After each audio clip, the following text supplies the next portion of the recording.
Monsieur le Premier ministre de la République du Mali, Son Excellence Monsieur Soumaïla Boubèye Maïga, Monsieur le ministre de l'Économie et des Finances, le docteur Boubou Cissé, Monsieur le ministre de la Promotion, de l'Investissement et du secteur privé, Maître Baber Gano, Monsieur le ministre du Développement industriel, Monsieur Mohamed Ali Ag Ibrahim, Monsieur le secrétaire général de la présidence, Monsieur Moustapha Ben Barka, Monsieur le représentant spécial du secrétaire général des Nations Unies au Mali, chef de la MINUSMA, distingués invités en vos rangs et qualités, bonsoir et bienvenue à tous à cette rentrée annuelle 2018 du réseau de l'entreprise en Afrique de l'Ouest, Mali, REAO, Mali. Ce soir, nous avons comme thème « Quelle politique industrielle pour un développement accéléré du Mali ?» Je rappelle que le REAO est une association professionnelle, apolitique, à but non lucratif, et également professionnelle. Il a été donc créé par un groupe d'entrepreneurs motivés et soucieux d'améliorer l'environnement des affaires en Afrique de l'Ouest, nécessaire à l'essor donc d'un secteur privé fort et dynamique qui serait en mesure de contribuer au développement économique des pays de la sous-région. Sans plus tarder, je m'en vais vous présenter le programme de la soirée. Nous allons commencer par un discours introductif du président du REAO, M. Ould Babi, qui sera donc suivi d'une diffusion d'un spot du sponsor officiel ainsi que de la présentation des sponsors. Juste après ce spot, nous allons avoir une deuxième diffusion d'un film qui porte donc sur les contributions diverses sur le thème « Quelle politique industrielle pour un développement accéléré du Mali ». Après ces deux diffusions, nous aurons l'introduction du professeur Carlos Lopez, conférencier, qui sera suivi du discours du président de REAO Mali, M. Ould Babi, qui va donc ouvrir le débat de ce soir. M. Ould Babi sera suivi de M. Mossadegh Balik, qui sera donc notre modérateur. Et juste après cela, ce sera la fin des débats. Nous allons passer au remerciement des participants et des partenaires par M. Ould Babi, président du REAO Mali, avant donc de clôturer cette charmante soirée de la rentrée annuelle 2018 par M. Son Excellence le Premier ministre Boubèye Maïga, que je vous demande d'applaudir encore une fois, s'il vous plaît. Donc, sans plus tarder, je m'en vais demander M. Ould Babi de me rejoindre pour son discours introductif. Mesdames et messieurs, M. Ould Babi, président du REAO Mali, que je vous demande d'applaudir très très fort.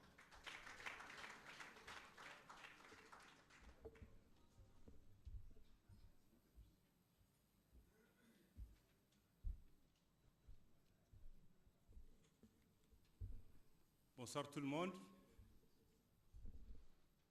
Excellence, Monsieur le Premier ministre, chef du gouvernement, Mesdames et Messieurs les membres du gouvernement du Mali, honorables députés, Excellences, Mesdames et Messieurs les chefs de mission diplomatiques accrédités au Mali, Messieurs les présidents des organisations patronales du secteur privé,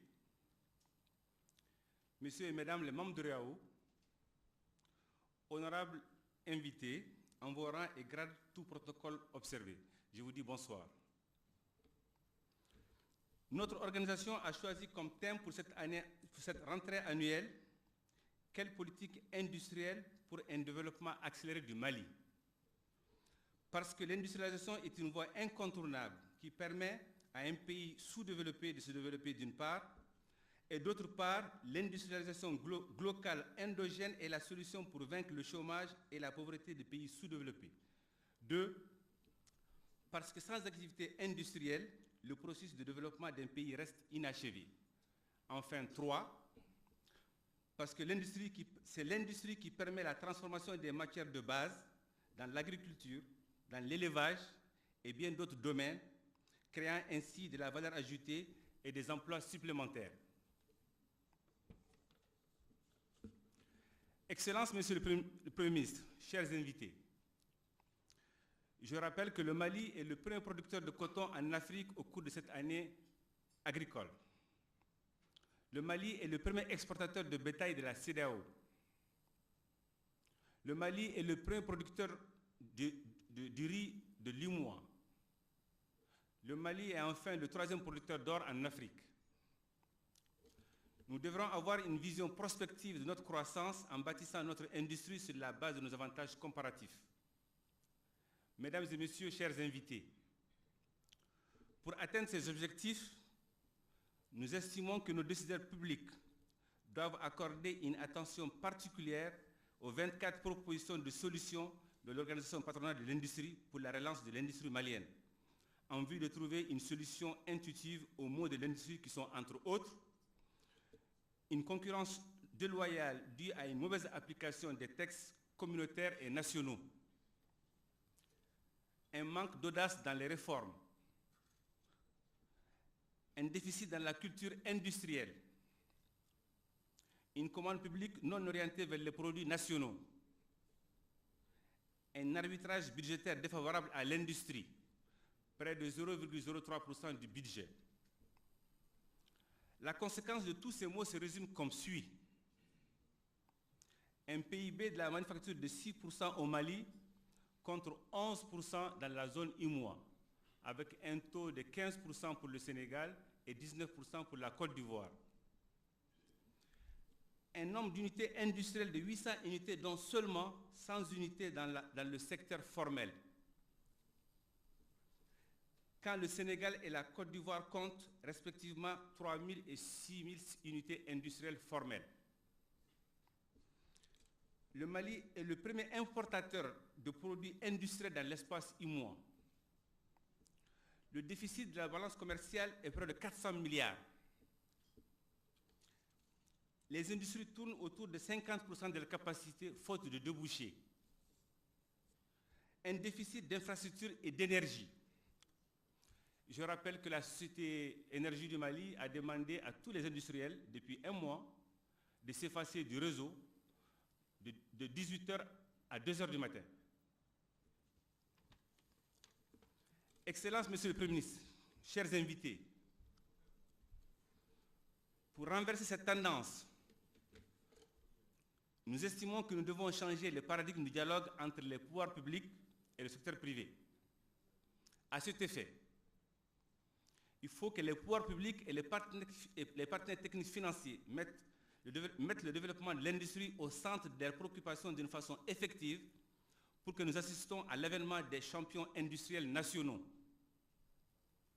À partir de nos avantages comparatifs, le secteur public, le secteur privé peuvent initier des grands projets industriels structurants avec la création des vraies industries sous-régionales de fils et tissus, avec la création de vraies industries de viande et de lait, avec la création de vraies industries de transformation de nos céréales locales, riz, maïs et mil.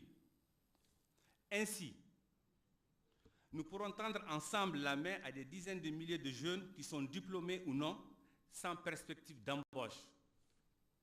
Nous pourrons donner également à la jeunesse une raison d'espérer au moment où le désespoir pousse les bras valides de notre pays à emprunter les terribles routes de l'immigration et du djihadisme. Pour terminer, je tiens à remercier nos partenaires qui nous ont soutenus pour la tenue de ce dîner débat, dont les principaux sont la société Sotelma Malitel, le FAFPA, la société Diamond Cement, la société Sayer. Je vous souhaite un bon débat après la présentation de notre conférencier, le professeur Lopez. Je vous remercie.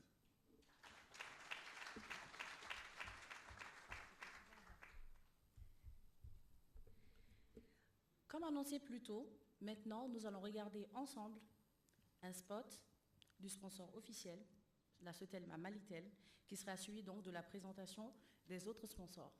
Donc je vous propose, mesdames et messieurs, que nous regardons plutôt cette diffusion.